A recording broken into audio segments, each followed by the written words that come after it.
Hi, air signs. My name is Michelle Kelly. Welcome to This Is Your Sign. This is your February 2021 love reading. I am saying thank you to everybody who has subscribed to my channel. If you have not subscribed, please like, share, and subscribe. And if you already have, thank you so much.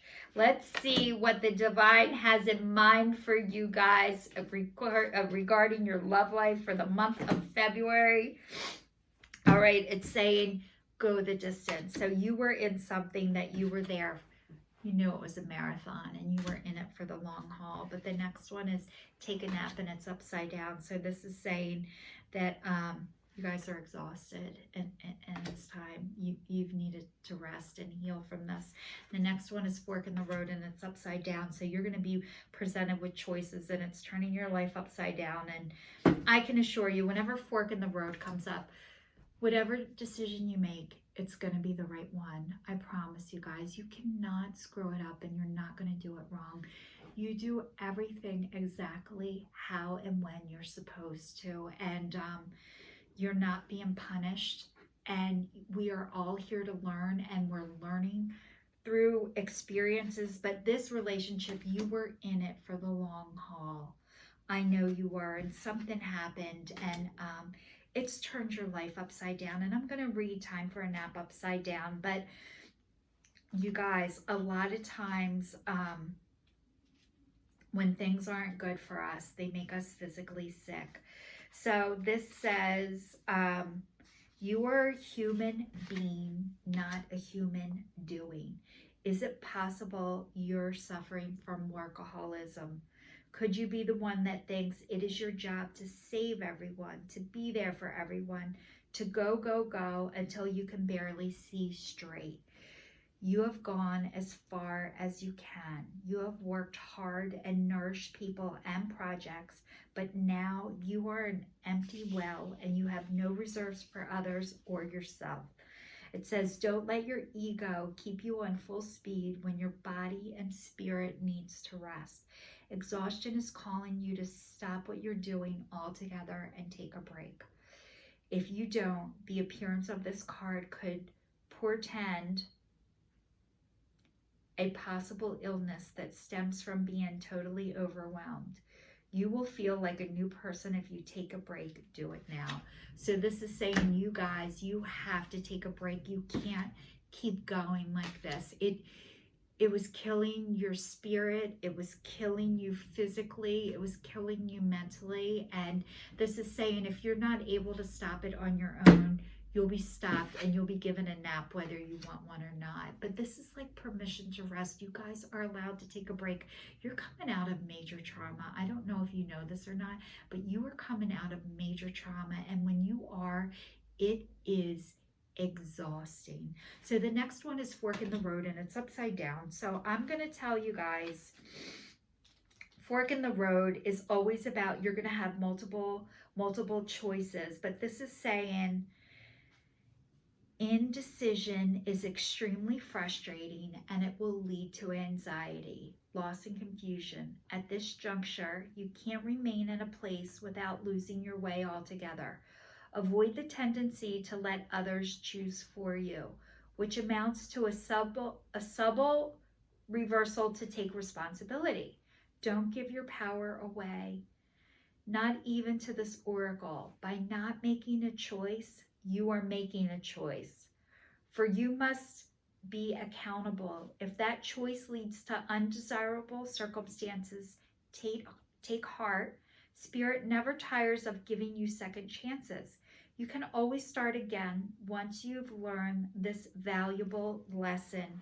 So maybe coming out of this relationship, maybe you haven't made a decision yet about what you're supposed to do or where you're supposed to go. And when you are not able to make your decisions, when you refuse to make them, they will be made for you. And you will feel like a victim. You will feel like you didn't want this, or this person did this to you. But this is saying you always have a choice. You always have a decision to make. Even though you have choices, you might not like them, but you have them. And I was reading this book and I suggest it to all of you air signs, Gemini, Libra, and Aquarius. It's called From Clutter to Clarity.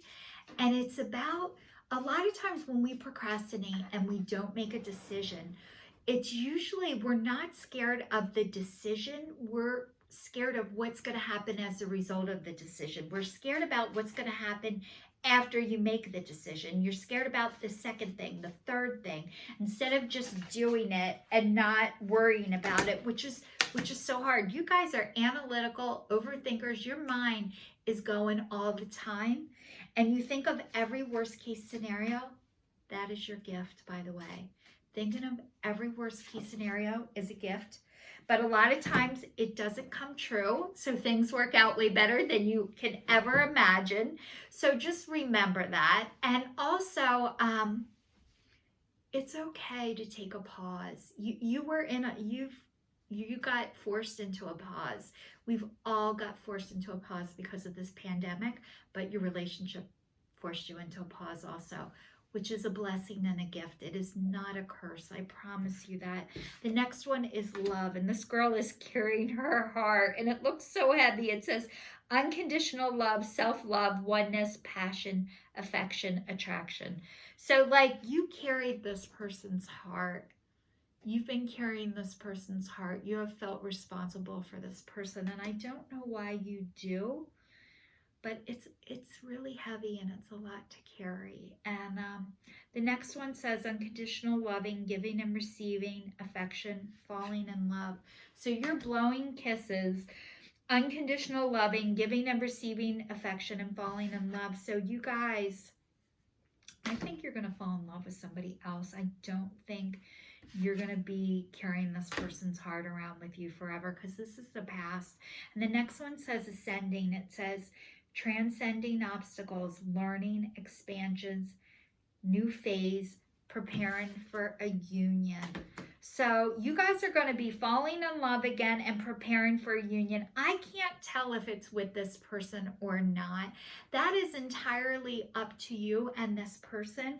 I don't know if you're going to be offered a second chance with this person, but I've gotten many readings for you guys, and it said you were going to be offered second chances. And if you have not healed from this relationship, or you're not over it yet, it's okay. It takes whatever it takes.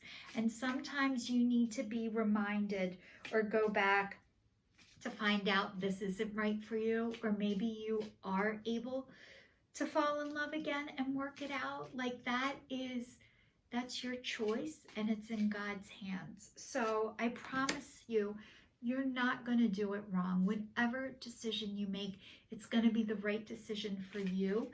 And you're learning your lessons. You're learning about yourself. And that is so beautiful and amazing. And the fact that you're willing to show up for your life, and you were able to show up for somebody else's, like, that was great. But it was saying it was making you sick. So you've had to be forced to take a look at yourself. The next one says true love, and it says this is a romance of a lifetime. So you guys, yes, this is a romance of a lifetime. This is your true love. You guys were meant to be together. You were meant to be together to teach each other things, to learn each other things. But just because this person is your true love, it doesn't mean they're meant to be with you forever. And it doesn't mean you're meant to be with this person forever. This person was here to get you back to true love, which is with yourself. So the next one says children, and it says your love life is being affected by children. Oh my God, and there's dogs in the picture. So there's kids and dogs. And so your love life is being affected by children and the dogs right now, and your animals. But even so that it is, you guys, it says very soon. It says clearly decide what you want so that it comes to you right now. And so, like, remember I was saying not making a decision is a decision. If you want something, you need to say what you want, say what you mean what you say, and don't say it mean. And then The don't say it mean part is really hard to do, by the way, especially when you're hurt. It's hard. The say what you mean what you say, don't say it mean. The don't say it mean part is a sideways fuck you in there. And I'm going to give you an example of it because I used to do it all the time and I had no idea that I was. But one of the things I used to do when I was getting divorced from my ex-husband, he called and asked me for money. And he did paperwork for my son's college paperwork. And I said, I'll be taking on the paperwork from now on. However, I won't charge you. So like, instead of just saying, I'll be taking on the paperwork from now on, my however, I won't charge you was like, fuck you. So like, I had to get rid of, I needed to say, I'll be taking over the paperwork from now on, and then end it with that. But I didn't even know that I was mean. I always had it hidden, underlined, screw you in there. So that's a very hard practice. So if you were still giving this person a fuck you at the end, your language is saying what you don't want, whether you realize it or not. So this is a process. This is a practice. This takes a lifetime to learn. It looks like you guys are going to have another opportunity together if you want it. You might need to do that in order to figure out this is right for me or this isn't right for me. That is not up for me to decide or to judge or tell you what's going to happen with that. Only you can answer that, and that's what's in your heart. So air signs, I am wishing you love and well for the month of February. This is your sign signing off. If you're still watching this, thank you, and please subscribe to my channel. Take care.